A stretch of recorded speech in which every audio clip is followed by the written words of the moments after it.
Hello बच्चों, today we will study Beehive fifth chapter poem A Legend of the Northland. The poet of this poem is Phoebe Cary.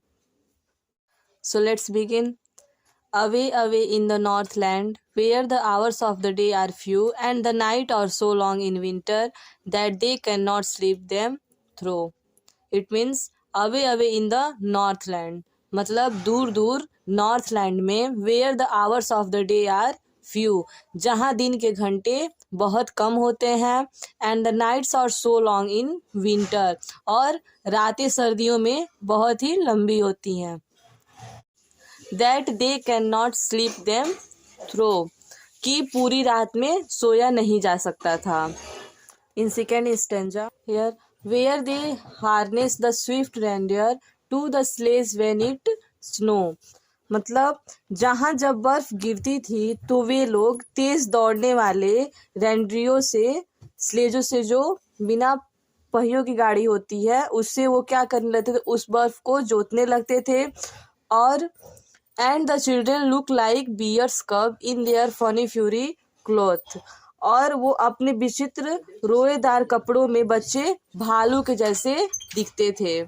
And third stanza, they tell them a curious story, I don't believe it is true, and at you may learn a lesson if I tell the tale to you. It means they tell them a curious story, एक विचित्र किस्सा कहा जाता है. I don't believe it is true, मुझे इसके सच होने पर विश्वास नहीं है. And it you may learn a lesson, मतलब आप फिर भी इससे कुछ सीख सकते हो. If I tell the tale to you, अगर मैं उस कहानी को सुनाऊं.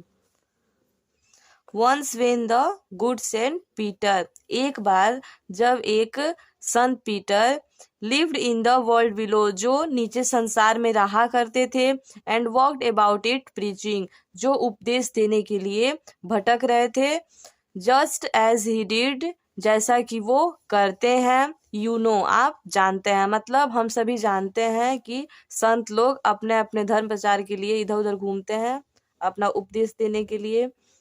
In fifth stanza, he came to the door of a cottage in traveling round the earth, where a little woman was making cakes and baking them on the hearth.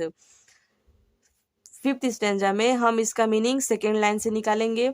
In travelling round the earth, पृथ्वी पर भ्रमण करते हुए, he came to the door of a cottage, वे एक कुटिया के दरवाजे पर आए. कॉटेज मतलब होता है छोटा सा घर, कुटिया. Where a little woman was making cake, जहाँ पर एक छोटे कद की औरत केक बना रही थी, केक सेक रही थी. And baking them on the hearth, और उसे भट्टी पर सेक रही थी. In six stanza, and being faint with fasting for the day was almost done, he asked her from her store of cake to give him a single one.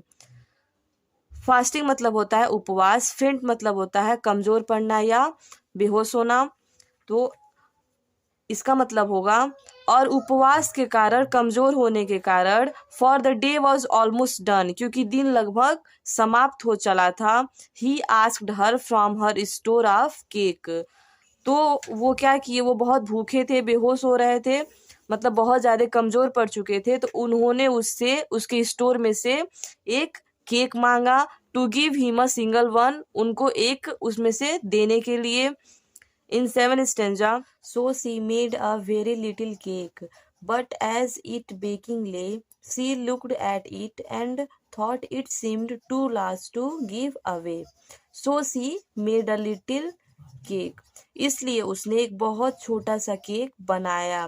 But as it baking ले, लेकिन जब यह सेक रही थी, she looked at it and thought it seemed, तो उसने इसे देखा और सोचा कि too large to give away, कि यह देने के हिसाब से बहुत ही बड़ा है. In eighth stanza, therefore she needed another and still a smaller one, but it looked, when she turned it over, as large as the first had done. Therefore she needed another, इसलिए उसने दूसरा गूथा, गुथा का मतलब वहां पे जो cake बनाने वाला सामान था उसको फिर से वो इकट्ठा की। And still a smaller one, और फिर से एक छोटा सा केक बनाया। But it looked when she turn it over, लेकिन जब उसने इसे पलटा तो वह उतना ही बड़ा दिखाई देता, as large as the first had done, मतलब वह उतना ही बड़ा दिखाई दे रहा था जितना कि वो पहले बना चुकी थी। In ninth stanza, then she took a teeny scrap of duff and rolled it flat and baked it thin as a wafer, but she could not part with that. Then she took a teeny scrap of duff. Teeny मतलब होता है छोटा सा नन्हा सा, scrap of डफ मतलब होता है आटे का टुकड़ा। मतलब तब उसने आटे का एक छोटा सा टुकड़ा लिया एंड रोल्ड इट फ्लैट, और इसे बेल बेल कर चपटा कर दिया। And baked it thin as a wafer, और इसे बिस्किट जैसा पतला सेक दिया। But she could not part with that, लेकिन वह इसे अपने से अलग नहीं कर पाई, मतलब इसको भी वह दे नहीं सकी। In tenth stanza, for she said, my cakes that seem too small when I eat of them myself are yet too large to give away. So she put them on the shelf. For she said, क्योंकि उसने कहा, my cakes that seem too small, मेरे cake जो बहुत ही छोटे लगते हैं, when I eat of them myself, जब मैं इन्हें स्वयं खाती हूँ, are yet too large to give away, और इतने ही बड़े लगते हैं जब मैं उन्हें देती हूँ। मतलब जब मैं उन्हें देने की कोशिश करती हूँ तो वो मुझे उतने ही बड़े दिखाई देने लगते हैं कि मैं उसे दे नहीं पाती हूँ। So she put them on the shelf, इसलिए उसने उसे फिर से अपने सेल्फ पे रख दिया। सेल्फ मतलब टेबल जैसा जिसपे वो रखकर केक बनाती है। In 11th stanza, the good said Peter grew angry, for he was hungry and faint, and surely such a woman was enough to provoke a saint.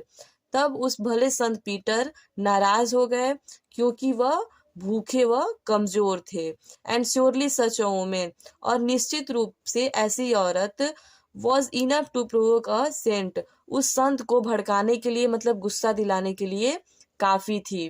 In 12th stanza, the poet said that,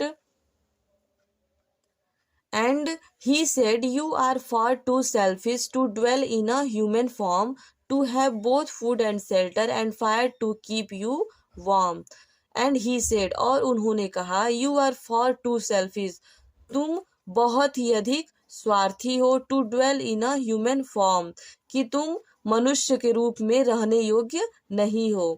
to have both food and shelter, तुम दोनों भोजन व मतलब घर तुम्हारे पास है, तुम उसको रखी हुई हो, मतलब तुम्हारे पास घर है और खाना भी है, लेकिन and fire to keep you warm, और तुम्हारे पास तुमको गर्म रखने के लिए आग भी है, तभी भी तुम किसी की हेल्प नहीं कर रही हो, मतलब तुम बहुत ही सेल्फिश हो। इन 13th stanza, the poet said that, now you shall build as the bird do, and shall get your scanty food by boring and boring and boring all day in the hard dry wood.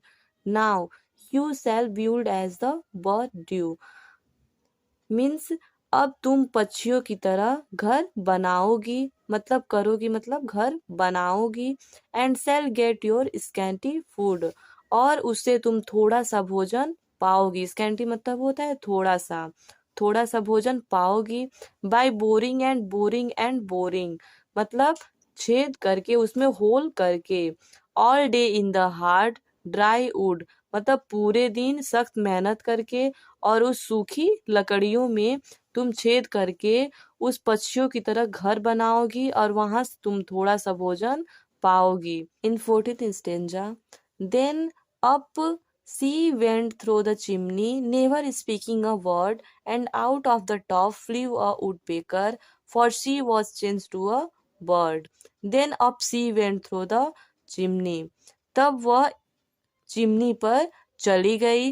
Never speaking a word, एक भी शब्द न बोलते हुए। And out of the top flew a woodpecker, और उस chimney के ऊपर से एक वुडपीकर उड़ा। वुडपीकर एक चिड़िया का नाम है जो पेड़ में अपना घोंसला बना करके, मतलब पेड़ को ऐसे होल करके उसमें रहते हैं।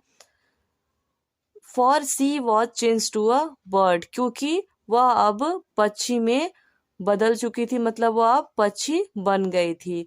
वो जो सन थे वो उसे क्रोध में आकर के, गुस्सा होकर के उसको श्राप दे दिए थे, तो अब वह पक्षी बन चुकी थी।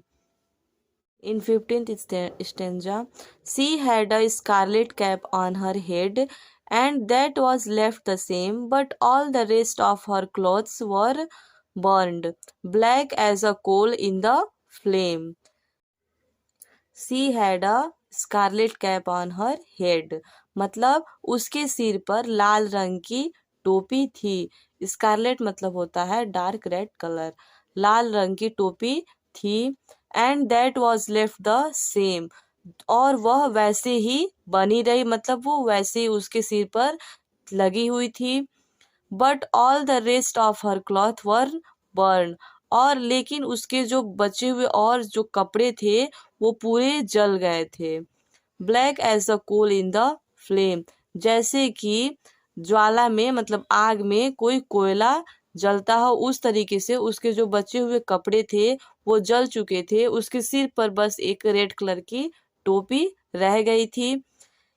In 16 stanza, and every country schoolboy has seen her in the wood where she lives in the tree till this very day, boring and boring for food. And every country school boy, और गांव के school के हर बालक, यहाँ पे country मतलब होगा गांव, क्योंकि ये कोई ये किसी गांव की बात हो रही है, इसलिए यहाँ पे कंट्री का मतलब देश नहीं होगा, मतलब छोटे छोटे गांवों को बोला जा रहा है। और गांव के स्कूल के हर बालक ने has seen her in the wood, उसको उस जंगल में, वुड मीन्स जंगल भी होता है, लकड़ी भी होता है, उस जंगल में देखा है। Where she lives in the tree till this very day, जहाँ वो अभी तक रहती है। Boring and boring for food, जहाँ वह पेड़ों पर छेद करके अपने खाने के लिए वहाँ पे वो रहती है। सो बच्चों, अगर आपको यह वीडियो अच्छी लगी हो तो मेरे चैनल को लाइक, सब्सक्राइब और शेयर करना ना भूलें। और आप मेरे चैनल को लाइक, सब्सक्राइब और शेयर करेंगे तो हमें भी अच्छा लगेगा, जिससे हम आपके लिए और अच्छी अच्छी वीडियो बनाकर डाला करेंगे।